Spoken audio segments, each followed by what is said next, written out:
Bienvenidos al canal educativo de la Escuela Militar de Medicina de México. Hoy vamos a analizar a fondo una actualización que es, de verdad, crucial para nuestra práctica: la clasificación de 2022 de la ILEI para los síndromes de epilepsia generalizada idiopática. Y es que entender estos nuevos criterios es la base para un diagnóstico y un manejo precisos. Muy bien, esta es nuestra hoja de ruta. Primero, vamos a poner todo en contexto. Luego, definiremos bien qué son los síndromes de EGI. Después, nos meteremos de lleno a comparar las epilepsias de ausencia y las mioclónicas, para, al final, cerrar con las aplicaciones clínicas que nos podemos llevar al consultorio. Así que, empecemos. Bueno, para arrancar es fundamental que entendamos dónde encajan estos cuatro síndromes. Hay que situarlos primero dentro del gran universo de las epilepsias generalizadas genéticas. Y miren, este diagrama lo deja clarísimo. Fíjense cómo las epilepsias generalizadas idiopáticas, que es el recuadro amarillo, son un subgrupo muy bien definido dentro de ese conjunto enorme que son las epilepsias generalizadas genéticas. El punto clave aquí es que las EGI se separan por completo de las encefalopatías epilépticas y del desarrollo que, como bien sabemos, tienen un pronóstico y un manejo radicalmente diferentes. Ok, ya sabemos dónde están. Ahora, la pregunta es, ¿qué las une? ¿Cuáles son esas características clave que definen a este grupo de síndromes y los hacen, pues, un grupo? Entonces, ¿cuál es el hilo conductor? Primero, son los síndromes más comunes dentro de la CIG. Nos los vamos a topar sí o sí. Segundo, y esto es una gran noticia para el paciente, es que su pronóstico para el control de las crisis suele ser bastante bueno.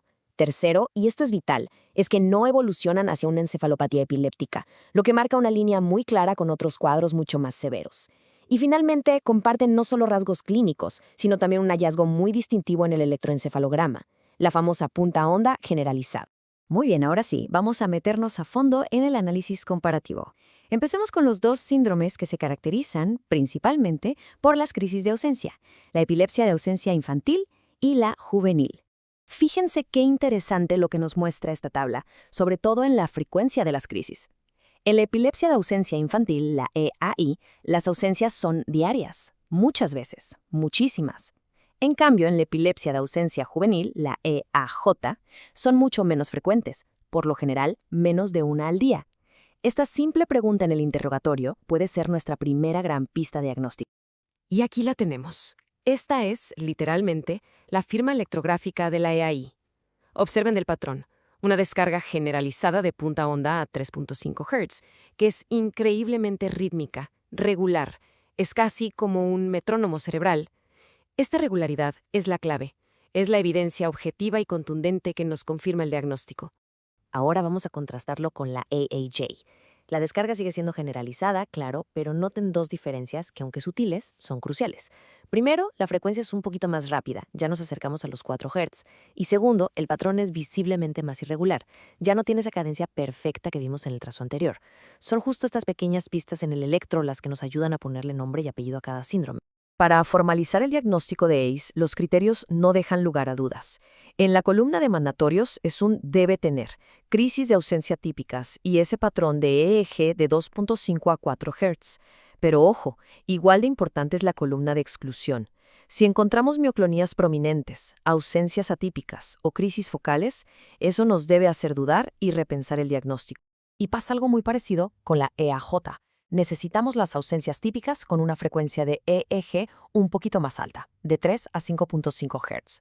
Pero fíjense en el criterio de exclusión clave, una frecuencia de ausencias de más de 10 al día. ¿Qué nos dice eso? Pues que probablemente estamos frente a una EEI, no una EAJ. Esto refuerza lo importante que es la semiología y la frecuencia de las crisis. Perfecto. Dejamos atrás las ausencias por un momento. Y ahora vamos a enfocarnos en el siguiente par de síndromes, aquellos que se definen por las crisis mioclónicas y las tónico-clónicas generalizadas. Aquí la pregunta del millón para diferenciar estos dos síndromes es, ¿hay o no hay crisis mioclónicas? En la epilepsia mioclónica juvenil, la EMJ, las mioclonías, sobre todo esas que ocurren al despertar, son el sello distintivo, son obligatorias para el diagnóstico. En cambio, en la epilepsia con crisis tónico-clónicas generalizadas aisladas, como su nombre lo indica, cualquier otro tipo de crisis, por definición, está ausente. Y este es el patrón del libro de texto de la MJ. Fíjense bien en la imagen A. No es una sola punta, sino que son múltiples puntas muy rápidas seguidas de una onda lenta, la famosa polipunta onda. Y en la B vemos el correlato eléctrico exacto, el momento preciso de una sacudida mioclónica. Ver este patrón en un paciente con la clínica correcta es prácticamente patognomónico del síndrome. Y claro, los criterios diagnósticos para la LMJK son muy rigurosos. Es mandatoria, es decir, indispensable, la presencia de crisis mioclónicas y encontrar ese patrón de polipunta onda generalizada de 3 a 5.5 Hz en el electro. Y como criterios de exclusión importantes están las crisis atónicas, las tónicas o las focales con alteración de la conciencia. Por otro lado, la epilepsia con crisis tónico-clónicas aisladas es, en esencia, un diagnóstico de exclusión dentro de este grupo. El criterio mandatorio es la presencia única y exclusiva de crisis tónico-clónicas generalizadas junto con la punta onda generalizada en el EEG. Si hay cualquier otro tipo de crisis, ya no es este síndrome. Bueno, ya que desglosamos cada síndrome, llegó el momento de sintetizar toda esta información en puntos clave, en perlas clínicas que podamos aplicar directamente en nuestra práctica diaria. A ver, si nos vamos a quedar con algo, que sea esto. Primero, hay que diferenciar las ausencias por su frecuencia. Si son diarias, hay que pensar en EII. Segundo, hay que preguntar activamente, casi cazar las mioclonías matutinas. ¿Son el pilar de la MJ? Tercero, usar las maniobras de provocación. La hiperventilación es fundamental. Cuarto, confirmar con el EEG, ver la polipunta onda es altamente sugestivo de EMJ. Y quinto, siempre hay que ver el cuadro completo. La edad de inicio sigue siendo nuestro primer filtro crítico. Y para cerrar, esta actualización nos deja con una pregunta, una reflexión que vale la pena llevarnos al consultorio.